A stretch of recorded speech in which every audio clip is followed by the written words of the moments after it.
Good morning, everyone, and a very warm welcome back, or if it's your first morning, to the Museums and Heritage Show 2022 and Theatre 3. I'm Stephen Spencer, and I'm delighted this morning to be introducing two speakers with a huge amount of value to offer to you, because they know how to offer value to your visitors in such a way that they're happy and you get the financial results that you need. So I'm just going to stop talking and hand you over to Robin and Libby. Thank you very much. Thank you. If you were at the awards last night, I realised that getting a round of applause out of you first thing on the next morning might be quite a big ask. So thank you very much. My name's Robin Cantrill-Fenwick. I'm the Chief Executive of Baker Richards. And I'm Libby, Papakyriacou, and I'm a consultant at Baker Richards. Just going to say that if you have seen a Baker Richards presentation on the psychology of price before, we have updated the presentation, but there was a lot that we have presented before. So I'm just going to put that out there. But we find this bears repeating because some of these are really kind of essential principles, and we know that there's a lot of churn in the sector. Baker Richards helps organisations answer questions like the one on the screen, so questions about visitors and audiences, their booking, their spending behaviour, looking across all of the areas of earned income. But often the question that people most often want answered is that last one: how can we grow the earned income that we retain, that doesn't go to other places, and to do that in a way that balances volume and so on. So since 2003, we've worked with more than 750 clients. There are a few logos on this slide here, all across the world, including world-leading visitor attractions, performing arts venues, festivals, and strategic funders in the UK, Europe, USA, Canada, Australia, and New Zealand. So what's really special about this sector is that cultural organisations and visitor attractions usually have three sets of objectives. The artistic, so the kind of work you do or the collection that you care for. The social, the people or the communities that you serve. And the financial, so not necessarily outright commercial objectives, because this is about more than profit. It's about paying for the social and the artistic or the curatorial. So you can use commercial techniques to maximise your income for reinvestment in art and visitors, and that's what we want to help you to do. So you may well have heard of this book, Thinking Fast and Slow, by Daniel Kahneman. If not, really recommend you go out and buy it.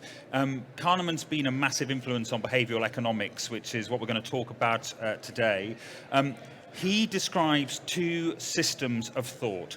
System one is thinking fast. It's our impulsive, heuristic, unconscious decisions, often motivated by reward. The sort of thinking that we're in as we go around a supermarket and we've got a choice of, do I want that brand, that brand, that brand? You kind of keep moving.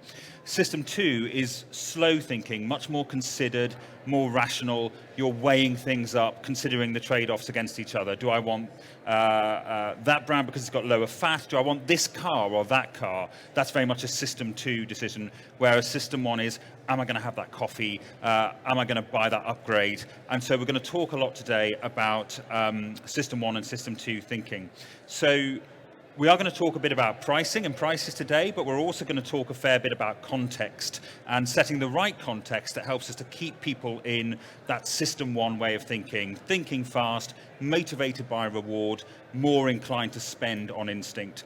And when we think about selling something in a shop, for example, say these cuddly sheep, often we think about the price that we're going to set. What's the cost been to us? What's the margin? Where in the shop might we display this cuddly sheep? Does it belong with the children's toys, or is it in a wider range dedicated to all things sheepish?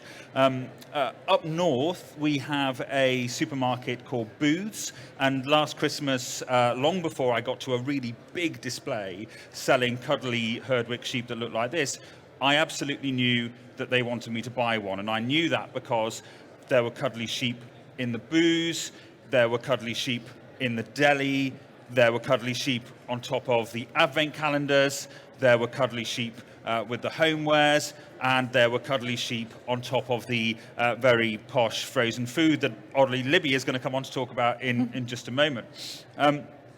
So it's not just about where are the sheep in the shop in this example. In a venue, some really important questions are, what's the gap between, say, for example, the exhibition and the shop? If I've seen something that I might be interested in buying as a souvenir, as a literal kind of memory, how long is there between me seeing something in the exhibition and something in the shop? Because the longer the gap, the more System 2 might engage. I might start to think, oh, do I really need that thing? Should there be a separate concession? Where do visitors dwell? Actually, should we be selling our fluffy sheep in the cafe as well as in the shop? Have we told a story in the run-up to the moment of purchase that leads people to feel that they really want that souvenir? Does the visit flow encourage people towards making an additional purchase beyond just exiting via the gift shop? Perhaps we've offered people bundles, and we'll go on to talk about that. And also in terms of all the other prices and costs that I've seen in my visit, where does this fit in contextually? So again, we'll come on to talk about that, because context really matters. Visitors rely on context to make sense of things. So you can see a warning on the screen here that probably makes very little sense. You need the full context to understand what that warning means. So the story we build around secondary spend in the wider visit is really influential as to whether or not people buy. Because ultimately, confused or uncertain visitors don't convert when it comes to secondary spend. We need to keep them in System 1 and help guide them towards making that additional purchase and really make that feel natural. So at Baker Richards, we talk a lot about AAA. It's an integrated earned income strategy. And this is where we look at admissions, affiliation, and ancillary sales as a whole, as each contextualize the other. So admissions is where we're talking all things tickets. So how you differentiate your tickets, that might be by frequency, by day of week, the time, if you do any dynamic pricing, and so on. Affiliation, where we're thinking about membership, donations, gift aid, that kind of thing. And your ancillary sales, so food and beverage, retail, and so on. So to maximize overall income, we're going to need to level these things collectively. Oh, thank you. You need to ensure that your strategy promotes upselling and cross-selling between these elements. Together, they form the context of the visit. For example, you might use priority booking on an exhibition with a star name to leverage membership sales, or you might sell the most desirable slots to that show together with a catering package to leverage food and beverage income and extend dwell time, or offer exclusive showings to incentivize and reward your donors. Really importantly, the pricing of one element affects the value of the others. For example, the price of a ticket directly affects the value of a discount offered to a member. If you pay more than £200 for a ticket at a major opera house, for example, you hardly notice the £14 that you paid for an extra glass of champagne. Apparently. I've never paid more than £200 for a ticket, but apparently. Neither have I. Yeah. So whichever A you choose, it's all about value. So this example I've got here is, in my town we have a new shop that stocks those very fancy ready meals that Robin talked about.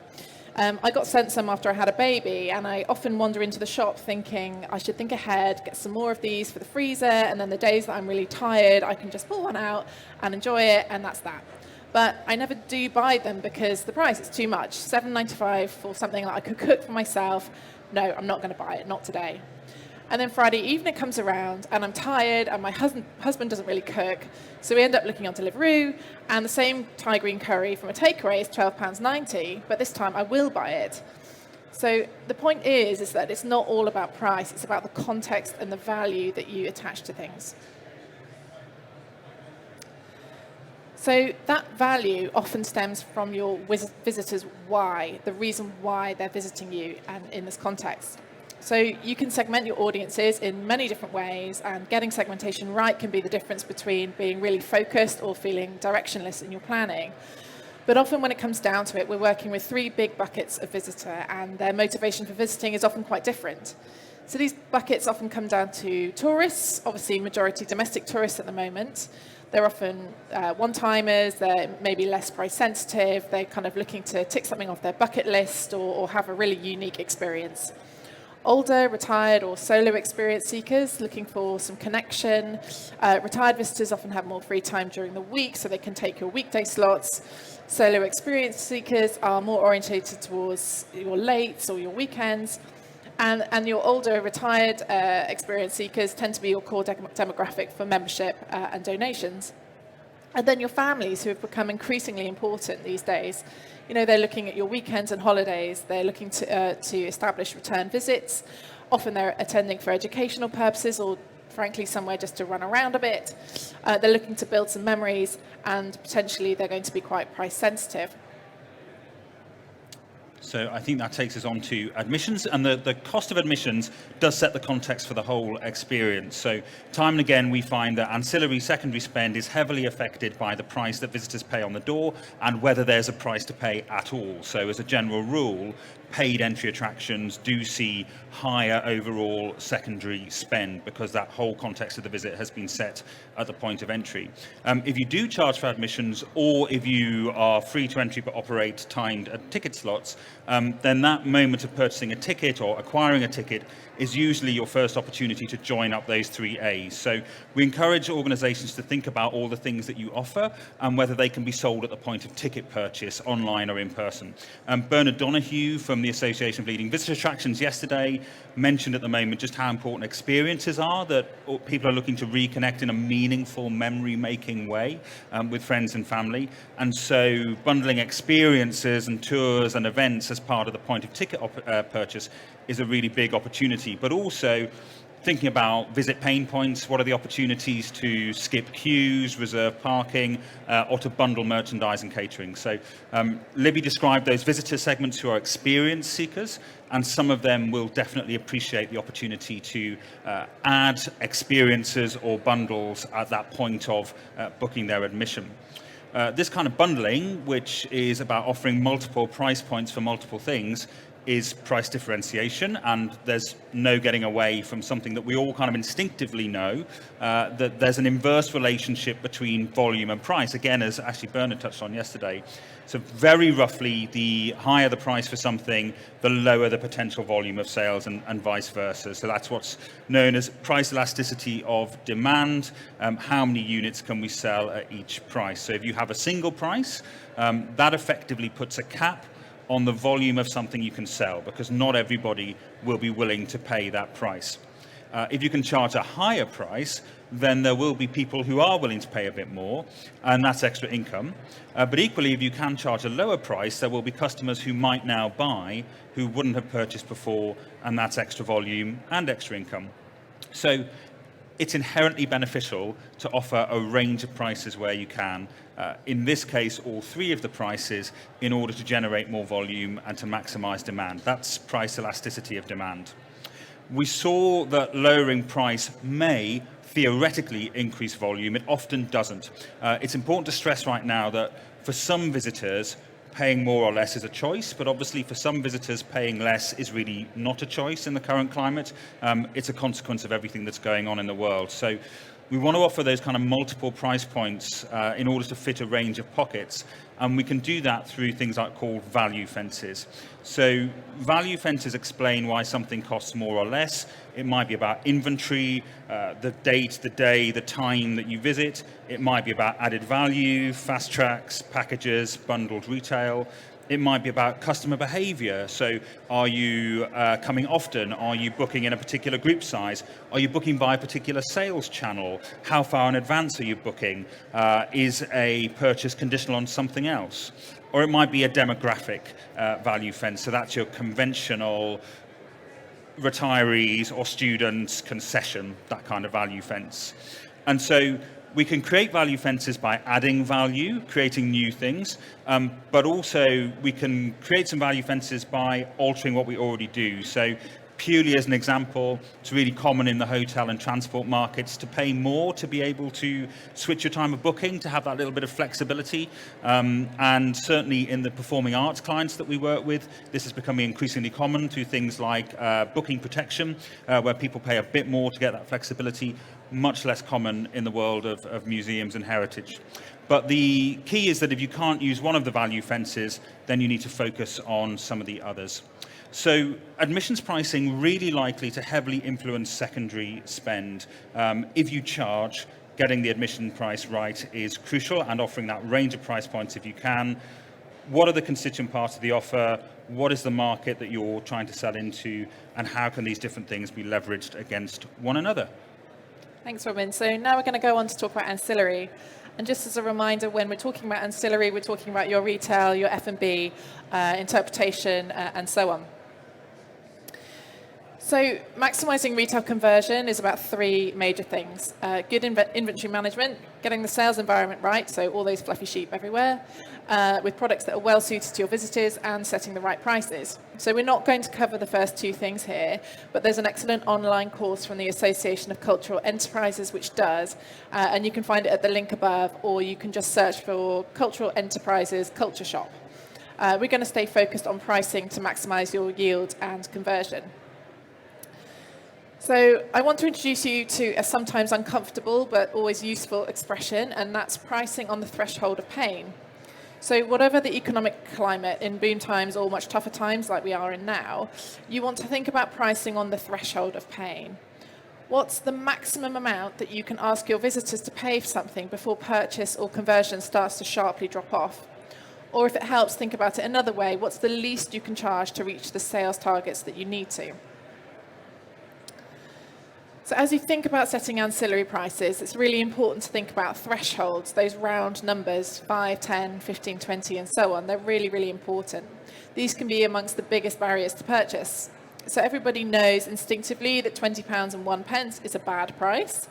You're probably already wise to £19.99, of course. So that's not a great price either. It's also worth considering that the gap between 1950 and 2050 feels a lot bigger than the gap between 1850 and £19.50, and that's because it crosses a threshold. So consider your current pricing for anything from admissions to affiliation to ancillary. Are you maximising your pricing by getting closer to those thresholds? We recently worked with a client and took their 10 best sellers in the shop and repriced up to thresholds. And this gave a 12% increase in forecast prices. When we looked specifically at postcards and raised them up to around £1, we were able to forecast a 33% increase in income without a drop-off in conversion. So a recent study by an American organisation called Impact Experience looked at the reasons why customers purchased items from visitor attractions gift shops. So the usual suspects were there, buying gifts for children, family and friends, to support the museum. But the biggest motivator by far was to purchase something that was perceived to be unique to the organisation. Customers like to purchase items that demonstrate their values, that they are the kind of person that visits a museum, and so on. So to match up your shop product with your wider brand is a really good move. An example of an organisation that does this really well is the Baltic in Gateshead. I could have picked many things from their online shop section, Gifts from the North, but this is my favourite, a tea towel by a local artist, Alex Sickling, and it has 13 famous faces of the North East on it. People assign great value to novelty when it comes to visiting a cultural organisation, and so the ability to purchase an item that feels like a one-off to that organisation contributes to the customer feeling like they've had a really unique and personalised experience, which heightens the impression of the experience as a whole. So how should you present these wonderfully unique offerings? A study showed that when 24 jams were offered on a market stall, only 4% of people purchased. When only 6 jams were offered, 30% of people made a purchase. This is what's known as neoclassical economic theory. People are supposed to rationally make the best choice based on their preferences. Therefore, more information and more choice is always considered to be good. But in reality, in behavioural economics, we know that more choice and more information can actually be quite overwhelming. Just think about all the hours that you spend scrolling through Netflix, for example. So you should give people choice, but not too much choice. So how much choice should you give? So we're actually really bad at assessing absolute values. So take this red circle here. If I asked you how big it was, you'd find it hard to get the answer right just from looking at it. So let me surround it with some of the circles. So if I told you that these blue circles were 20 centimetres across, then you might be able to give me a reasonable guess as to how big the red circle is now. But the problem is that we're so acutely aware of relative differences that this can actually end up being quite misleading. If I put another red circle of exactly the same size on the right, this now looks, and then do this, this now looks even bigger than the red circle on the left, simply because I've changed the way that you see it. So again, context really matters, and this has implications for how we set different prices, how we structure our membership schemes, and design our food and drink offers.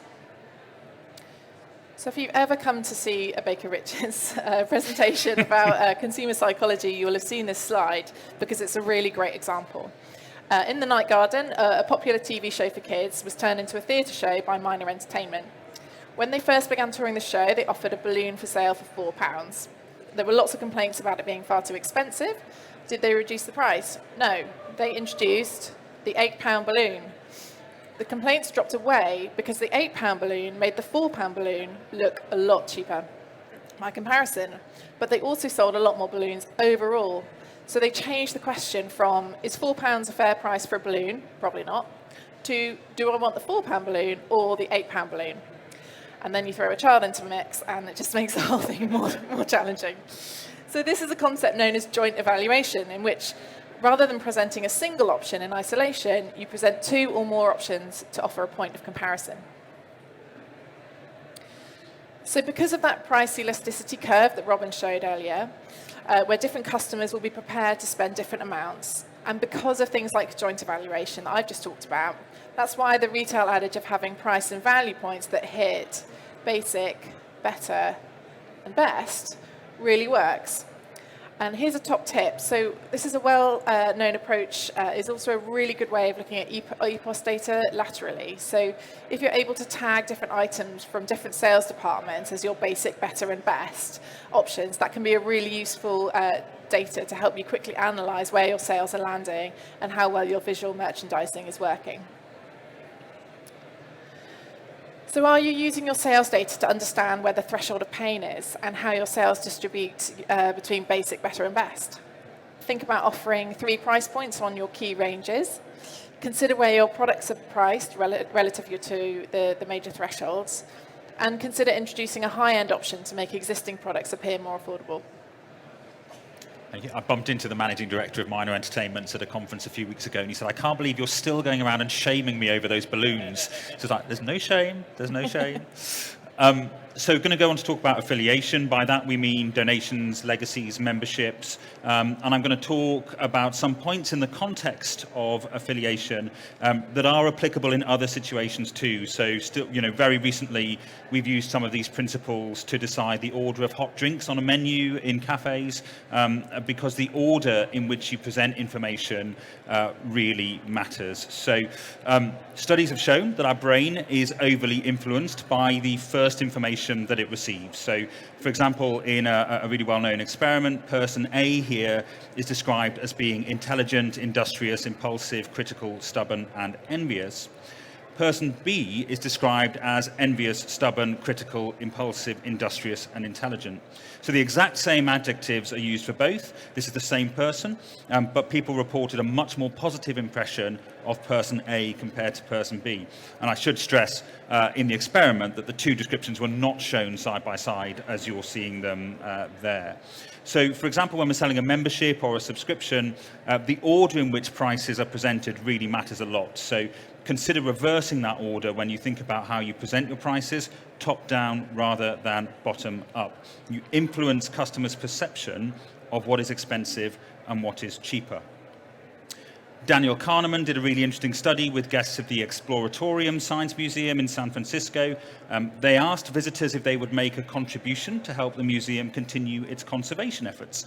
Some guests were first asked what's called an anchoring question, such as, would you be willing to donate $5?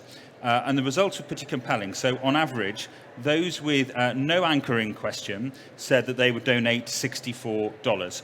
Bear in mind, this is the US market, very, very different market to the UK, but $64 on average when you just asked the question, would you like to donate? When they were asked, would you like to donate $5, the average donation went down to $20.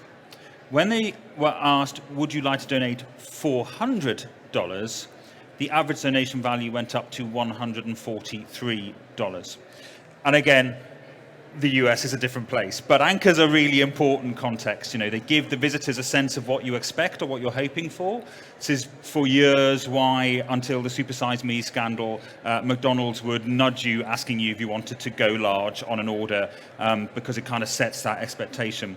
But numerical anchors are particularly powerful. And actually, there was some more research done where they got US respondents to read out the last few digits of their social security number, and if the social security number was higher, they then donated more. So the real kind of context of the anchor is not necessarily that important.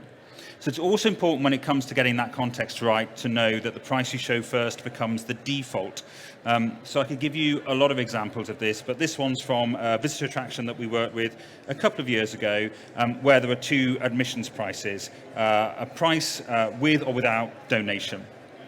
One of their objectives, obviously, was to sell more tickets with donations, because that's extra income and they can claim the gift aid. Simply by switching the order in which the prices were presented and presenting with the with donation price first, the uptake of the with donation ticket increased by 40%. The prices are the same. We did not change the prices. It's just the anchor that defaults the price presentation that is different. A final really important piece of context is to know your total capacity and your optimum level of occupation. So when does your attraction get too full? So people feel rushed and self-conscious at various points of secondary spend. Depending on how you manage it, that can help or hinder something like a membership sale.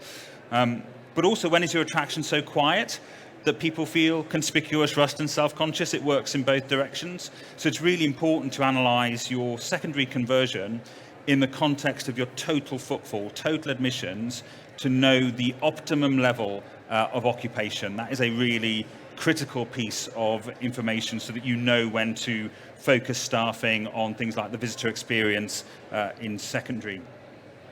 So using price anchors to order your prices and influence the visitor's willingness to pay.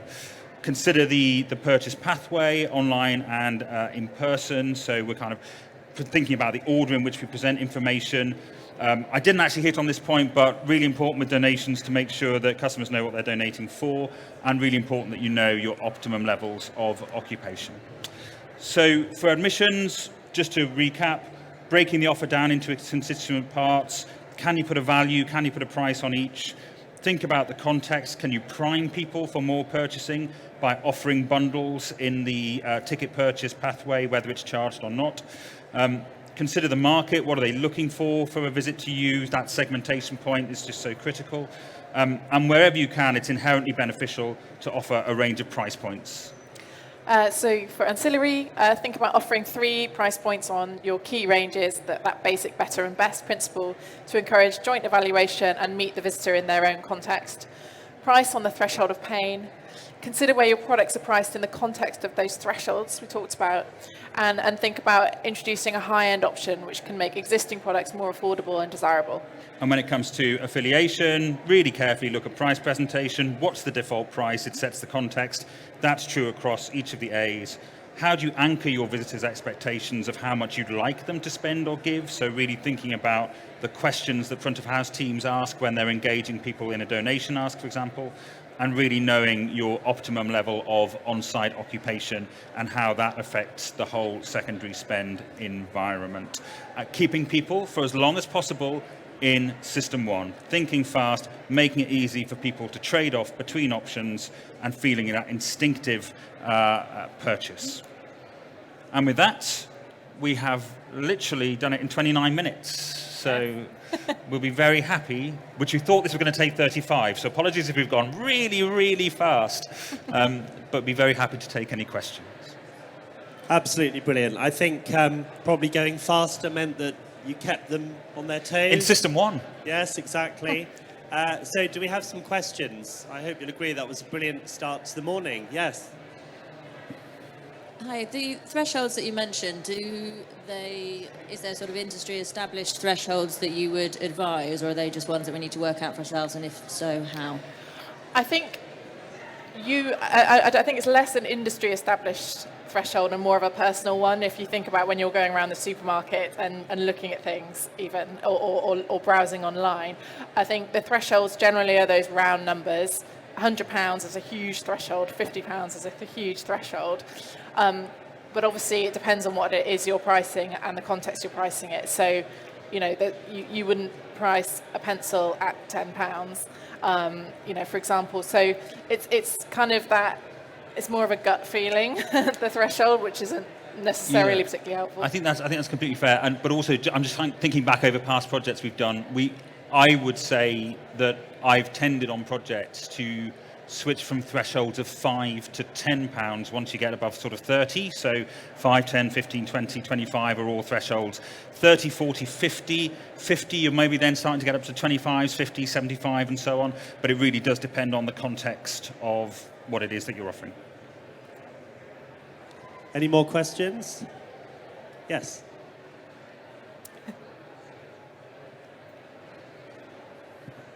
Thanks. So I was just wondering, you were talking about optimum sort of density, and again, is there a sort of threshold of density that you might think about in a shot, whether it's per square meter or however you do it? Yeah, so that really is a question that is specific to each site. So I know Bernard Donahue from Alva yesterday was talking about one of their organisations that had established that 60% was about the optimum level of overall site capacity. I think what we very commonly see is a bell curve on admissions. So on a lot of sites, if you're not, for example, a theme park, you'll see that admissions start off pretty low when the site first opens, peaks around midday, and then starts to tail off. And within there will be an optimum moment, there'll be an optimum level of occupancy. So it really is specific to the client.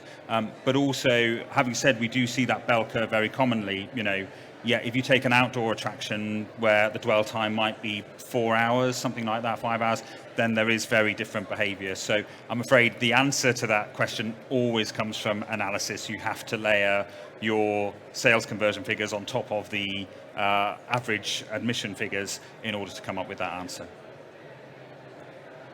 Fantastic. Any more questions? I think context has been a word already that we've heard numerous times over the past day and a bit, so that's really great, yes. But of course, part of the context for everything you're talking about now is the cost of living crisis. What do you think the impact of that is going to be? So we look at each other. So generally, what we've seen we've been looking at a range of performing arts and museum and gallery clients. We've also kind of looked back at how data was affected in previous recessions and so on. And what we are advising clients is we think that overall, the level of volume of visits is going to go down, but the individual kind of willingness to pay within a visit may not change that much. So to really bluntly, if somebody was going to 5 attractions a year before, if all 5 of those attractions take 20% off their prices, they are not still going to be going to 5 attractions. They're going to drop whole visits. So they might drop from 5 visits a year to 2 or 3 visits a year. So it is better to maximize the income from the visits that you are getting rather than to kind of shave price off headline prices in the hope that 20% off here or 10% off there will get somebody to visit who wasn't going to before. Is that? Yeah, I'd agree with that. And I think also one of the things that we talk about a lot is about what your pricing is communicating to people. And there's been something in the news, and it's more about the performing arts that we've been discussing. As a theatre ticket for £400, somebody, which is just crazy. And it's about making sure that you're comfortable with what your price is showing to people. So if you're wanting to ensure your access, if you have a under 16s go free, make sure that's really clear to people that you're welcoming that particular demographic. So just think about how your pricing is communicating your values. Obviously that's taking a step away from the commercial side, but there's a way of balancing the two to make sure that you're representing yourself fairly. And it kind of comes back to that price elasticity point on if you think any individual price is starting to see increased price resistance, over the next couple of years, that may simply be inevitable, that we are going to see a drop in volume across the whole sector. but a much better response is to try and introduce a range of prices rather than take that one price and move it down a bit to see if you can then start influencing behavior. Much better to introduce a range of prices instead. That's really fascinating. It takes me back to my early days in visitor attractions, when attraction management's quite often, sort of retired major generals and people like that assumed that if people paid to get into the attraction, they'd spend less in the gift shop. So I think we've come a long way. I always think of you as a major general, Stephen, so... My first boss was a major general. Anyway, thank you so much. That was absolutely brilliant. Please join me in thanking Robin and Libby.